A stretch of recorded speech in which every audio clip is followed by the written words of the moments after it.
विदेश घूमने जितना खर्च, हरियाली से भरे हुए टापू, भारत के क्लीनेस्ट बीच, ट्रेन, फ्लाइट और क्रूज की यात्रा, वाटर स्पोर्ट्स के मल्टीपल ऑप्शंस के साथ ऐतिहासिक धरोहर।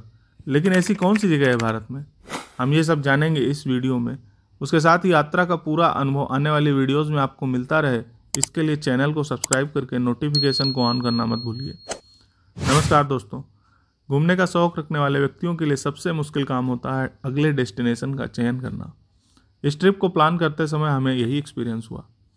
हम किसी प्राकृतिक जगह को घूमने के लिए जाना चाहते थे, इसलिए हम गंगटोक, लद्दाख, माउंट आबू, मुन्नार, ऊटी आदि जगह के बारे में देख रहे थे। लेकिन हम आखिर में गए उस जगह पर जो लिस्ट में ही नहीं थी। कुछ वर्ष पहले तक यहाँ बहुत कम ही लोग जाते थे, लेकिन आज लाखों लोग यहाँ की प्राकृतिक सुंदरता और ऐतिहासिक धरोहर के संगम को देखने के लिए आते हैं। तो दोस्तों, मैं बात कर रहा हूँ अंडमान के बारे में। यह भारत की मुख्य भूमि से लगभग 1300 किलोमीटर दूर हिंद महासागर में एक समुद्री द्वीप समूह है जो केंद्र शासित प्रदेश है। पोर्ट ब्लेयर में इसका एकमात्र एयरपोर्ट स्थित है जो अंडमान की राजधानी भी है। पोर्ट ब्लेयर पहुंचने के लिए दो रास्ते हैं। पहला, आप अपने नियरेस्ट एयरपोर्ट से पोर्ट ब्लेयर तक के लिए फ़्लाइट ले सकते हैं, और दूसरा चेन्नई, कोलकाता तक ट्रेन से आकर फ्लाइट या शिप से जा सकते हैं। पोर्ट ब्लेयर के लिए डायरेक्ट फ्लाइट भी कई शहरों से उपलब्ध है। चेन्नई या कोलकाता से फ्लाइट 2.5 घंटे में आपको पोर्ट ब्लेयर उतार देगी, जबकि शिप 2 से 3 दिन ले सकता है। अंडमान में पोर्ट ब्लेयर के अतिरिक्त 2 अन्य टापू भी हैं जहां पर्यटक जाते हैं और नाइट स्टे करते हैं। इनमें पहला स्वराज द्वीप है जिसे हैवलॉक के नाम से जाना जाता था, तथा दूसरा शहीद द्वीप है जिसे नील आइलैंड के नाम से जाना जाता है। इन दोनों द्वीप तक पहुंचने के लिए क्रूज की सुविधा उपलब्ध है। अंडमान ऐतिहासिक काला पानी की सजा के लिए कुख्यात था। जिस सेलुलर जेल को अंग्रेजों ने काला पानी की सजा पाने वाले क्रांतिकारियों को प्रताड़ित करने के लिए बनाया था, वह जेल आज पवित्र धरोहर के रूप में भारतीयों के लिए पर्यटन का मुख्य केंद्र बन चुकी है।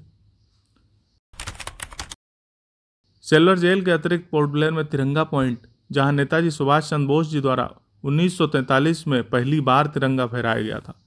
एंथ्रोपोलॉजी म्यूजियम, जिसमें अंडमान में पाए जाने वाले विभिन्न जनजातियों के रहन सहन की जानकारी दी गई है।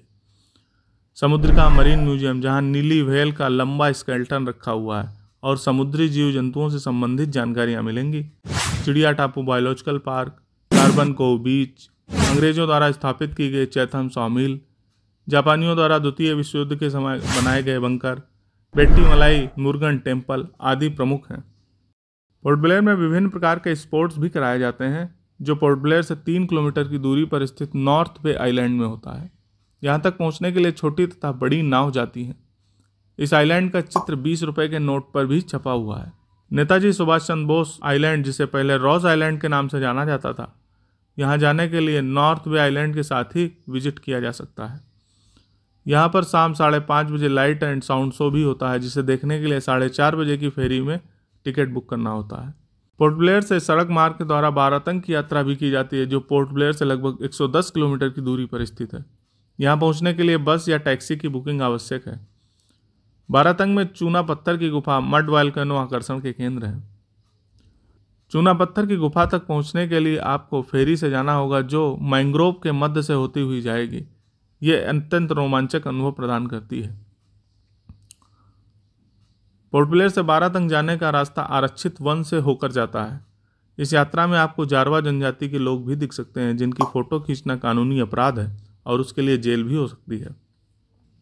बारातंग से वापस आते समय माउंट हैरियट पार्क को भी विजिट कर सकते हैं। यहाँ से आप पुराने 20 रुपए के नोट पर अंकित लाइट हाउस और नॉर्थ बे आइलैंड का दृश्य देख सकते हैं। हैवलॉक में प्राकृतिक मनोरम दृश्यों के साथ सनसेट देखने के लिए विख्यात तथा टाइम्स मैगजीन द्वारा माने गए स्वच्छतम बीच राधानगर बीच, ट्रैकिंग तथा वाटर स्पोर्ट्स के लिए एलिफेंट बीच और पथरीले बीच वाला काला पत्थर बीच प्रमुख है। नील आइलैंड में लक्ष्मणपुर बीच पर पत्थरों द्वारा बनाया गया प्राकृतिक पुल, जिसे देखने के लिए हजारों लोग हर साल नील आइलैंड जाते हैं। इस तट पर कोरल रीफ और वाटर स्पोर्ट्स के लिए भरतपुर बीच प्रमुख है। ट्रेन टिकट, अगर आप चेन्नई से कोलकाता तक ट्रेन से यात्रा करके फ़्लाइट लेते हैं तो एवरेज 3 से 5,000 रुपये पर पर्सन का किराया, जो आपके ट्रेवल क्लास और डिस्टेंस के अनुसार कम ज़्यादा हो सकता है। अंडमान ट्रिप के लिए फ़्लाइट का किराया चेन्नई से पोर्ट ब्लेयर तक दोनों तरफ का लगभग 30 से 40,000 रुपये प्रति पर्सन है, और पोर्ट ब्लेयर से हैवलॉक तथा नील आइलैंड की फेरी के लिए 4 से 6,000 रुपये का खर्च आएगा। यदि आप बारातंग जाते हैं तो टैक्सी लगभग 5,000 रुपये की और फेरी का चार्ज 1,000 रुपये का है। इस यात्रा के लिए एक पूरा दिन लग जाएगा। बजट होटल आपको 2,000 से 3,000 रुपये पर नाइट तक मिल जाएंगे, जिसके लिए आप 10,000 से 15,000 तक का खर्च मान सकते हैं। लोकल ट्रांसपोर्ट में यदि आप टैक्सी लेते हैं तो 2,500 रुपये प्रतिदिन का मान सकते हैं और ऑटो में यह 1,500 रुपये प्रतिदिन तक हो सकता है। यदि 2 फैमिली साथ में है तो टैक्सी करना ही उचित है।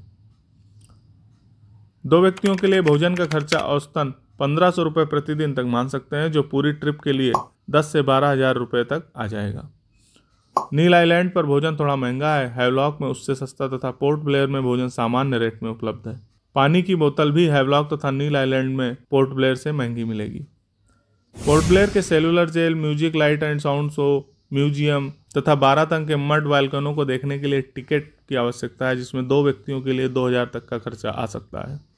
वाटर स्पोर्ट में सबसे अधिक फेमस है स्कूबा डाइविंग तथा सी वॉक, जिसमें प्रति व्यक्ति 4 से 6,000 रुपये तक का खर्चा आ सकता है। इसके अतिरिक्त विभिन्न प्रकार की राइड, जैसे बनाना राइड, 600 रुपये से 1,000 रुपये के बीच में उपलब्ध है। वाटर स्पोर्ट्स में वीडियोग्राफी का खर्च अलग से देना पड़ता है। इसके अतिरिक्त 2,000 रुपये आप मिसलिनियस चार्ज मानकर चल सकते हैं, जो आप यहाँ कहीं शॉपिंग वॉपिंग करने में खर्च कर सकते हैं। तो दोस्तों, आशा करता हूँ कि आपको अब अंडमान घूमने के बारे में पूरी जानकारी मिल गई होगी। यदि आपका कोई क्वेश्चन है, फीडबैक है, सजेशन है, तो आप हमें कमेंट करके ज़रूर बताइए, हमें उसकी प्रतीक्षा है। इसके साथ ही मैं आने वाले वीडियोज़ में पोर्ट ब्लेयर, हैवलॉक तथा नील आइलैंड को घूमते हुए आने वाले चैलेंज और अपने अनुभव को साझा करूँगा।